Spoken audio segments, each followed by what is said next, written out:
কোনো কাজকে ছোট করে দেখতে নেই। আমাদের দেশ থেকে যারা স্টুডেন্ট ভিসা নিয়ে বিদেশে পড়াশোনা করতে যায়, আপনি কি জানেন তারা পড়াশোনার পাশাপাশি রেস্টুরেন্টে ওয়েটারের কাজ করে, ডেলিভারি ম্যানের কাজ করে, পিৎজা ডেলিভারি দেয়, বিভিন্ন পার্ট টাইম কাজ করে। কাজ করে শুধু টাকা ইনকাম করে এটা বড় বিষয় না, তারা পড়াশোনার পাশাপাশি এক্সপিরিয়েন্স গ্যাদার করে, অনেক চমৎকার অভিজ্ঞতা অর্জন করে। পৃথিবীতে আপনার জীবনে সবচেয়ে বেশি যেটা কাজ দিবে, ভবিষ্যৎ আপনার জন্য সবচেয়ে বেশি অ্যাসেট হয়ে দাঁড়াবে, সেটার নাম হচ্ছে অভিজ্ঞতা। আপনি যদি কোনো কাজ না করেন তাহলে অভিজ্ঞতা কখনো আপনি বই পড়ে অর্জন করতে পারবেন না। তাই আপনি যেখানে যে অবস্থায় থাকেন না কেন, আপনার সামনে যে কাজটাই থাকুক না কেন, আজকে আপনি শুরু করুন।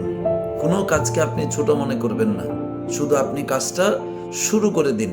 একদিন ছোট কাজটাই আপনার কাছে অনেক বড় হয়ে ধরা দিবে আপনার কাছে।